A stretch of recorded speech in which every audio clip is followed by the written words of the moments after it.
इसी विषय पर बात करने के लिए हमारे साथ जुड़े हैं, लेकिन उससे पहले हम बात करना चाहेंगे राजनीतिक विश्लेषक मयंक पांडे जी से।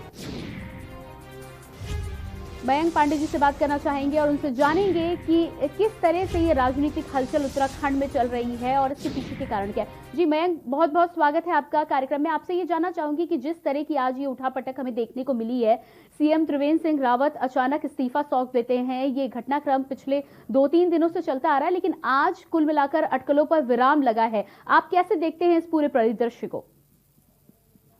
जी, आपकी आवाज बहुत साफ नहीं आ रही थी, लेकिन जो ये परिदृश्य है, जिस तरह से अवश्यंभावी था, बहुत दिन से दबाव बनाए हुए थे जो पार्टी में ही, क्योंकि विपक्ष तो बहुत ज्यादा मुखर नहीं था यहाँ उत्तराखंड में, लेकिन पार्टी के अंदर जो सुगबुगाहट चल रही थी, जिस तरह से असंतोष फैल रहा था त्रिवेंद्र सरकार को लेके, त्रिवेंद्र सिंह रावत को लेके, इनकी परफॉर्मेंस को लेके, क्योंकि जो भी काम हुए हैं यहाँ पे वो सारी की सारी केंद्रीय योजनाओं के काम हुए हैं और राज्य सरकार कहीं भी काम करती हुई नहीं दिखाई दी। कहीं राज्य सरकार है ऐसा कहीं नहीं दिखाई दिया। ये महसूस नहीं हुआ कि राज्य सरकार कहीं पे अपना एग्जिस्टेंस रखती है।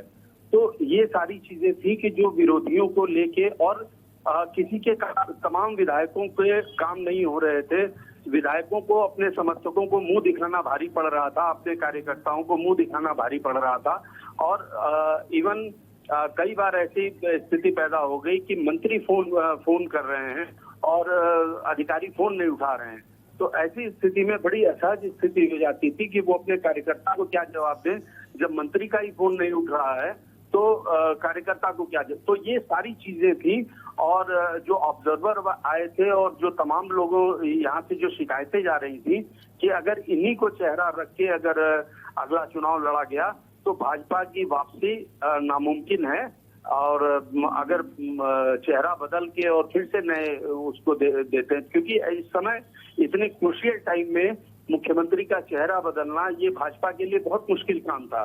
लेकिन अगर वो सांप और छछूंदर वाली स्थिति हो गई थी कि अगर वो न बदलते तो नुकसान था और बदलने पे जो नफा नुकसान होगा ये तो 5 राज्यों में पता ही लग जाएगा। जी बिल्कुल। जी मयंक जी, चेहरा बदला गया है आगामी चुनाव को देखते हुए, ये बात तो समझ में आती है, लेकिन यदि कहीं ना कहीं पार्टी के अंदर अंदरूनी कलह थी, विरोधियों का अलग मत था पार्टी के अंदर ही, तो काफी लंबी सरकार चली है त्रिवेंद्र सिंह रावत की, 4 साल का कार्यकाल पूरा होने में कुछ ही दिन रह गए हैं, तो ये चेहरा ये फैसला पहले क्यों नहीं लिया गया? ये दरअसल जब कोई इस तरह के फैसले होते हैं तो आला कमान पहले तो पुरजोर कोशिश करती रही कि जो उसने फैसला लिया, जिस चेहरे को उन्होंने फिट किया यहाँ के, हालांकि कहीं से कहीं तक ये सीएम की रेस में नहीं थे और ये लोक नेता जन नेता कभी रहे भी नहीं। ये सिर्फ संघ का इनके ऊपर वरद हस्त था, इसलिए इनको मौका मिला और कुछ और गुजरात के कुछ यात्रियों को जब आपदा आई थी उस समय इन्होंने काफी गुजरात के यात्रियों की मदद की थी। वो सारे फैक्टर्स थे जिसकी वजह से इनको मुख्यमंत्री का चेहरा बनाया गया। अदरवाइज कोई इस तरह से इनका कोई बहुत ज्यादा कार्यकर्ताओं पे पकड़ हो या कुछ इस तरह का जन नेता हो, ऐसा नहीं था।